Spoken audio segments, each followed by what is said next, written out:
Okay, love to respond to any questions or comments. And yes, ma'am. It's my understanding that we are the greatest debtor nation on earth. So I look at that and I think we're probably worse off than Portugal, Italy, Ireland, Greece, or Spain right now. In terms of total dollars, that's true. Yeah. In terms of total dollars, that's true. I think the best way to look at it is in debt compared to the size of the economy. Or I would say debt to GDP ratio. Debt in terms, as it compares to how big we are economically. You know, Greece doesn't have a very, very big debt. The problem is, it's a tiny country. And you compare the debt to the size of the country, whoa! And you probably know, if you read the news, it's rats off a sinking ship. I mean, people are leaving Greece as fast as they can. Yes, sir. How would you go about motivating these politicians that don't want to step up? I mean, Republican, Democrat, Independent, Okay. they got the titles, but they don't want to stand up and do the job. How could you motivate me to want to follow along with your 5-year plan? Okay, just an excellent question. First, again, let me give you the numbers. Right now in the U.S. House, there are about 85 members that are committed to everything I'm saying. I mean, we are on the same page. And it's commonly referred to as the Republican Study Committee, and that's a little oversimplified, but I'll just refer to it as the Republican, I would say that the core of the Republican Study Committee. And to turn this around, we have to bring that number of 85 up to about 125. Can we do that? I don't know. But 2 years ago, it was only 35. So it went from 35 to 85 in one election. Why? Because I think the public is seeing the same thing you and I are seeing. So if we can become a majority of a majority, you understand what I'm saying? If we can control the Republican conference in even one body, there isn't one penny that can be spent without the House of Representatives concurring. So it only takes control of one body to turn this train around. And so that's what we have to do. So part of it is numbers. Part of it is I want you to know I'm willing to tell the truth regardless. And I want you to know I would not tolerate a lot of what is going on today in Congress, because I would be here and I would be on the national. I mean, if Beck would have me on, if Rush would have me on, I don't care. I'm going to tell the American public the truth. Now let me give you a couple examples of how Congress operates and things we have to change. Let me start with last Christmas. Congress passed the payroll tax cut bill. Now, if I had been there, I want you to know I would have voted no for a lot of reasons. But I especially would have gone to the public and told the public what's in the bill. I want you to know I'm a very, very unusual politician because I read the bills. Okay? I want to know what's there. So guess what? I read the bill. The payroll tax cut bill cut taxes by $20 billion over here. It raised other taxes by $33 billion over here. The payroll tax cut bill, that was its name, raised taxes by $13 billion. And that's the kind of games that Washington plays. It's always misleading the public. Another example, about 3 months ago, the House passed what it called the line item veto bill. A line item veto is where the executive, governor, or president can strike out different spending items and they're gone. They passed what they call the line item veto bill. Guess what? I read the bill. There's no line item veto in the bill that's called the line item veto bill. It's not there. It's a recommendation. So if I'm there, I'm going to tell the world, this is a line item recommendation bill. It's not a line item veto bill. And so this is the way Washington works. It is continually misleading the public, giving the public the impression that it's doing something that it's not.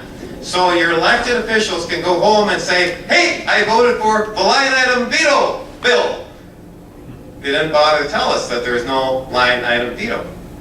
Now let me give you third example. The so-called farm bill. Okay? It's 80% food stamps. 20% assistance to farmers. And at Farm Fest yesterday, talking to all farmers, I said flatly, let's be honest in our language. This is a food stamp bill with a farm bill rider. And until we're willing to be honest with what we're dealing with, we're not going to be able to have an intelligent discussion. So I will insist on honesty and integrity and as much as I can on responsibility. So So what I'm saying is I can have some influence. And it is my intention to use every ounce of influence I have to turn this around. But at the same time, obviously, I can't promise you miracles. All I can tell you is I will do everything I can. But my history is having a lot of influence. Let me just give one other example on that. When I was in the legislature 3 terms in the 80s. We were in the majority in 84, 85, minority 85, 86, then we were in the minority, 87, 88. In the minority, I passed more amendments on the House floor than any legislator from either party. Normally, the majority party won't let a minority party member pass anything. Okay? So why could I have that kind of influence? 2 reasons. I read the bills. And I knew it was in the bills better than the authors. Number 2, I happen to be very good at debate. And it got to the point where the authors of the bills wouldn't debate me. It got to the point where they came to me and said, Al, just give me your amendments ahead of time and I'll put them on, because I will not debate you on the House floor. Okay, why do I mention that? I just want you to know I can have a lot of influence. And I'm totally committed. I'm not committed to being reelected. I'm not committed to looking good. I'm not committed to living in Washington. The thought of living in Washington is the thought of ice water being dumped down my back. But I'm committed to turning this around. Totally. That was a longer answer than I planned. If anytime you want to say, cut it short, just say something. Yes, ma'am. I believe we have our military stationed in over 900 bases around the world. Right. And I just don't see any necessity for that. Nor do I. So, Right.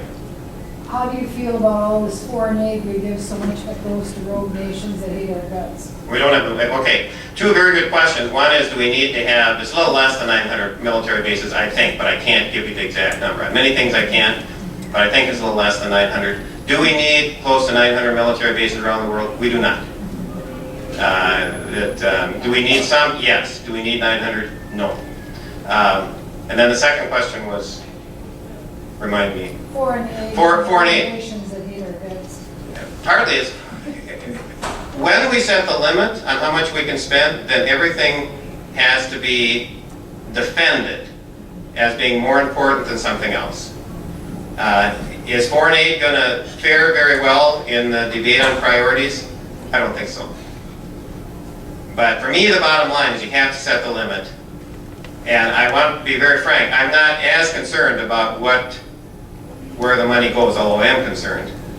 But for me, the main thing is set the limit. And then I think foreign aid is going to find itself being shrunk real fast. Well, we're so stupid. We were giving money to Pakistan and they were harboring Osama bin Laden. Go figure. We bite the hand that feeds them. Yeah, yeah. Well said. Other questions? What's your plan on getting the Fed under control? I believe that the functions of the Federal Reserve need to be taken over by the government because it needs to be run by people that are accountable to the public and can be voted out of office. And everything has to be transparent so the public knows what's happening. The Fed, so first of all, we need a complete audit, but that's only for starters. I think the citizens through their ballot have the right to control whether we call it a Fed or whether we call it something else. I don't care what we call it. But what we have now isn't acceptable. Now, let me say just a little bit more about that. It is sometimes said, well, you don't want to politicize the Fed. Oh, really? Politicize the Fed. All right? The Federal Reserve is run by a 7-member board, all of whom are appointed by the President and serve at the pleasure of the President, and a director, in this case Ben Bernanke, who is appointed by the President and serves at the director of the President. Do you think the Fed does what the President wants it to do? I just asked the question. In addition, the Fed is owned by the large multinational banks, most of which are not located in the United States. Do they have an influence on what happens at the Fed? You bet they do. You bet they do. I think the system is unworkable the way it is, and I think it's better to have it subject to the voters with everything transparent. Is that going to solve all our problems? No, but I think it'd be a big improvement. Yes. Would you work to get us onto an honest money system with a rollback standard? Because right now the Federal Reserve manipulates our money by just Right. quantitative easing more and more of their funny money. Yeah. There are very few questions you're going to ask me where I'm going to say I don't know, but you got one. Okay, you get one. And if there's another one online, I'm going to be surprised. But you know, the problem you're citing, I think could be dealt with by an elected organization that faces the voters, because I don't think the voters have any sympathy for the quantitative easing kind of concept, where you're really just you're really indirectly printing money. I would really like to see our money stay like it used to. Mhm. It's a silver certificate, and we would redeem it at any time for precious metal. Instead of it being a Federal Reserve note. Well, now it's like monopoly money. It's Yeah. really pretty worthless. Yeah. The dollar has lost so much value over Yeah. the years. But let me clarify, I just am not sure about, you know, how the best way to back the currency. I am sure that the way the Federal Reserve now operates is not acceptable. Well, it appears like the Chinese are buying up so much gold, and they're planning on putting the euro and the renminbi and all of these together in a basket of currencies, and like we'll no longer be the currency, reserve currency of the world. Right. And if we lose that, we're going to be hurting. Okay, thank you. Yes, sir. Yeah, how would you deal with the UN and how they're so controlling and we're so giving to them to give up our rights? Mhm. Yeah. Well, I, of course, am an outspoken critic of the UN. If I have a chance to vote to get us out of the UN, will I vote yes? I will. At the same time, I want to clarify, there are not many questions that I have mixed feelings about, and you hit one.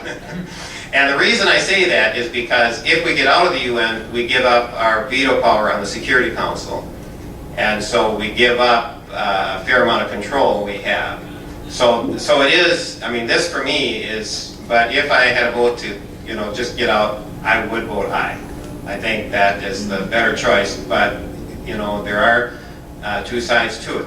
But let me just add to that, where the UN has become, what should I say, especially dangerous, is in the kind of soft treaty or soft law that have now become part and parcel of the way that the UN operates. And the public typically isn't informed about soft treaties and soft law. Now, what do I mean by that? What I mean, for example, is that education policy has been largely influenced by UN accords. They're not called treaties, they're called accords, okay? Or something like that. And so they never go to the Senate for ratification.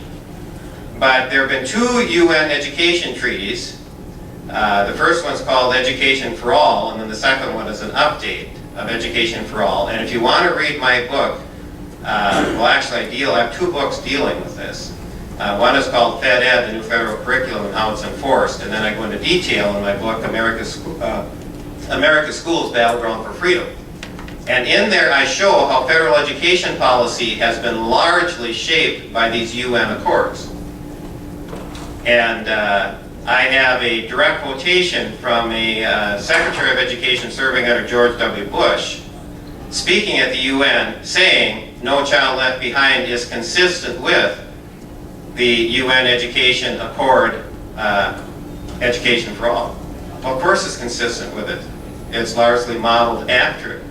You know, some of you know about Goals 2000. You know where the name Goals 2000 came from? It's right out of the UN Treaty, Education for All. These are the goals for the year 2000. Okay. It was America 2000, but the name comes right out of the UN Accord. I don't think the UN has any business influencing U.S. education policy. Okay? So again, a reason I can make a difference in Congress is I can tell people, especially members of the Republican Study Committee, here's what's involved.